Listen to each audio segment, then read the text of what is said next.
Hey guys, what's up? It's Josh here with Danmar Outdoors, and I'm currently at a permission that I've had for quite some time now. This place is a 200-acre farm with at least 3 old home sites on it.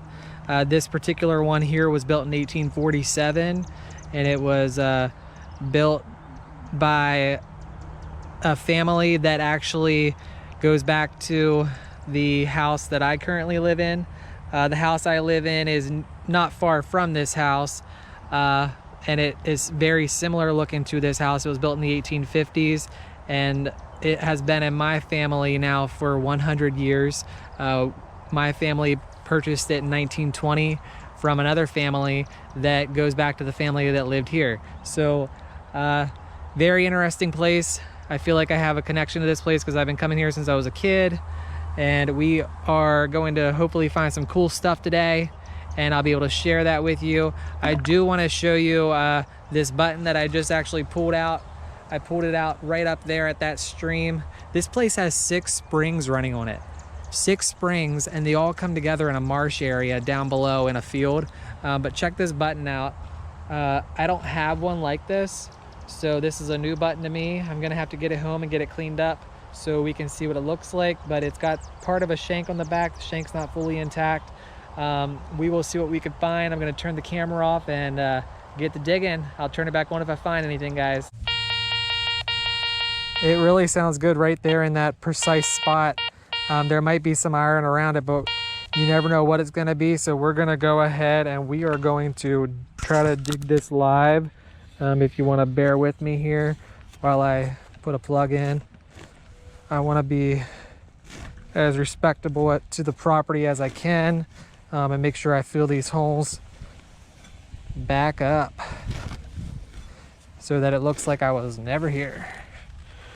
All right, let's see if we can pull this out. Hopefully it's in the plug. It's always nice. Nope. Nope, not in the plug.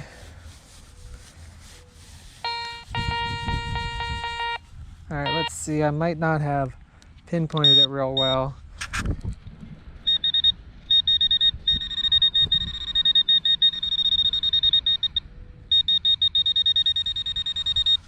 All right, let me get down here. So it's my lucky day, and I keep finding these every time I go out digging at these old home sites. And you almost have to keep digging them because you never know when you're gonna find a full intact jar filled with coins. Hopefully that day will come.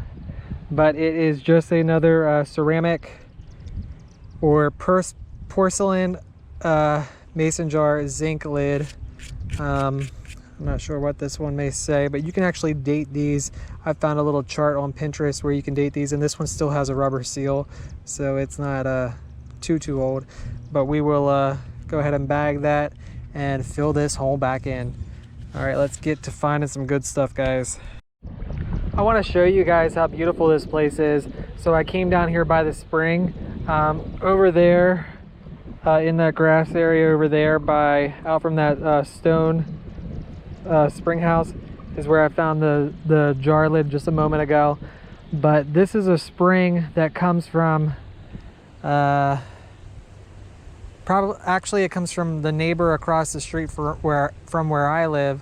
Down from there, this stream comes out and comes down and around, and it's one of the 6 springs on this property. And you can see the house up there on the hill, but then we have the stream coming down here, and they actually made this little miniature like mill back in 1960. So I always love the stuff that predates silver. So obviously back in 1960 they would have had some silver coins. Maybe one of them dropped one down here while they were making this mill. But we're gonna walk down here and check this out, and I want you to see how pretty it is. It's really creative.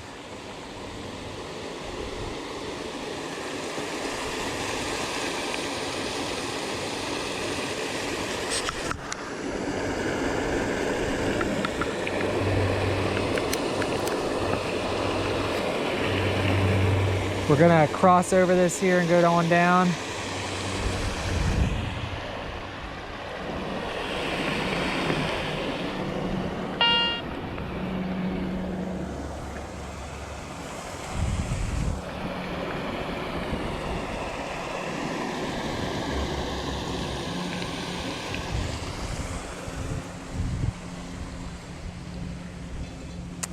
I have to keep an eye out for water snakes. I was back here the other week at the other house that has a spring that comes out of the ground, and there was a northern water snake in the grass keeping an eye on me.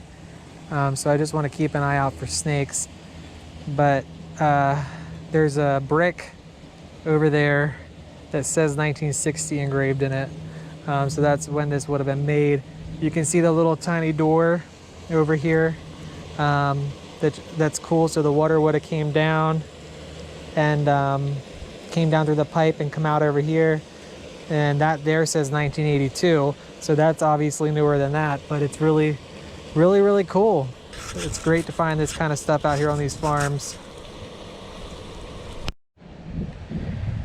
Okay, so we're under our second target. We're right down here by the little spring house. We're right in back of it, and I'm getting a good target.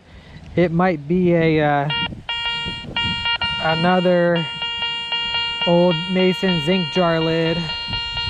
Let's turn that iron audio on.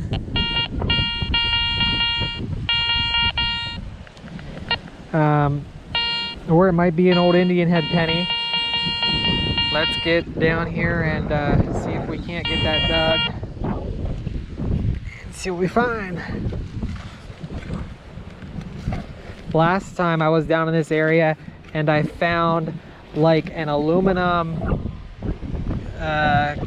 kitchen item. I don't know what they're called, but it's the thing that you take a slice of orange or a lemon over top of and squeeze it down over and like push it down, and you use it to make juice. I found one of those. It was like aluminum and all bent up, but I found it. Pretty cool. All right, so it's of course not in the plug. Let's see if we can find it.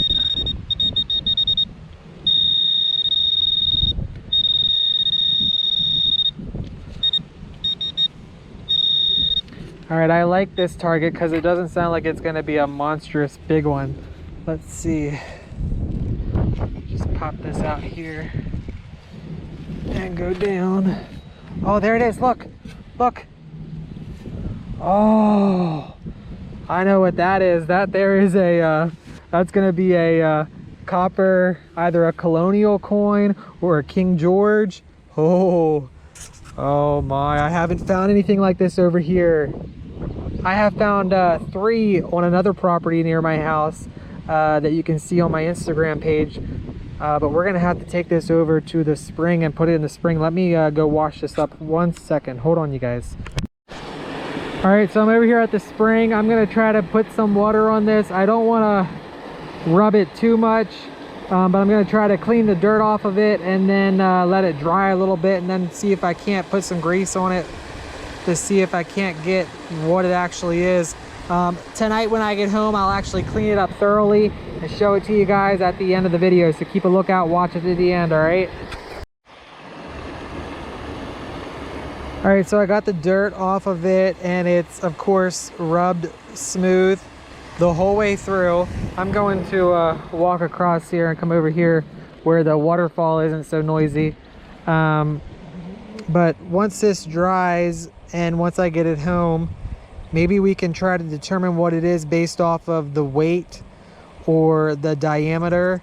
I know this has to be a copper farthing or a colonial coin, and I really like figuring out what these are. I have one at home that I actually can't figure out. You can see the face bust on the front of it, and you can see a letter B on the back. But you really have to look at these with a microscope, and I'm starting to maybe see some things on there. I'll have to put it under the microscope later and check this out, you guys. But we're gonna get some more digging here, and hopefully we find more stuff just like this. I'm gonna put this in the pouch and we'll get moving here. Okay guys, so we are going to go take a walk. I'm gonna walk down that lane, going clear out there to that tree line, back behind that woods, and then over in that direction behind that woods, into a cornfield where there is another old house. The house is right along this property. I don't have permission at that house the metal detector go there, so I have to stay on this property. But this property goes right up to that house. So I'm sure if those folks ever had kids, they probably ventured over onto this property and may have dropped some coins while doing so. So my hopes are high. I'm gonna turn off the camera and go for a hike back across this field and down, and we'll turn the camera on when I get back there, okay? All right, folks, so right there is the abandoned 2-story brick house that is on someone else's property. But this property here, the cornfield, I have permission to be in, and I have a feeling that kids that may have used to live there would have came over here and maybe dropped some coins. Actually, my grandmother's father lived in this house for 1 year back in 1919. So this house here, I feel like I have a connection to, and it's got some stories. Grandma can tell me a lot of old ghost stories about this place. This place is rumored to be haunted. All right, well, we'll get to digging around here in this cornfield and see if I can find anything. You guys, I didn't film this home live, but I actually just found another one of those copper coins, and I struck this one with a shovel. This one we're gonna have to clean up later, but here is the other one that I found at the other spot, and here's this one. So hopefully this one we can see some things on. I don't know, but we're gonna clean it up later and put it in the bag here. I have another target that I'm on to right here, and this is right out from that old abandoned house back there. All right, let me check this one out.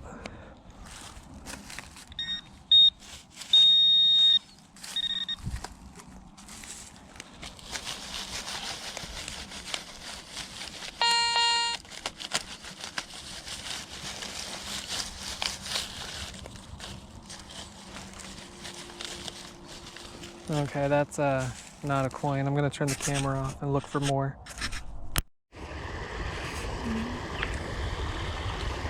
Check out this place. Over there is the farm where I was at earlier.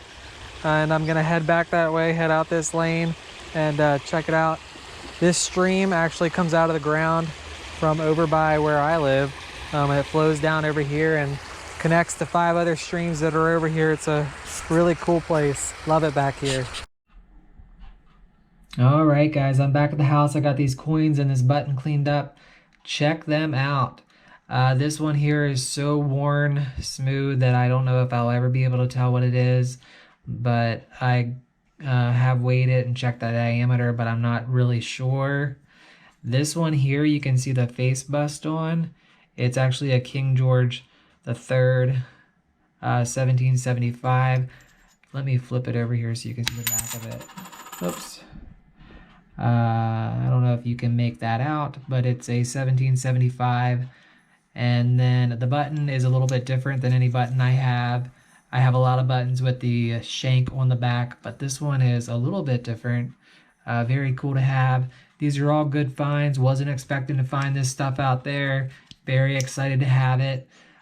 These 2 coins, they may or may not be counterfeit.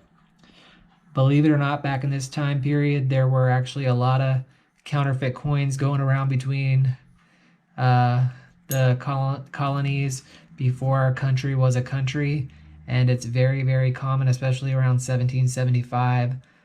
But when I weigh these coins and when I measure the diameter, they don't really match up with what they're supposed to be, so they may or may not be counterfeit, but nonetheless, I'm excited to have them. It was an awesome day, and I was glad I was able to take you guys with me.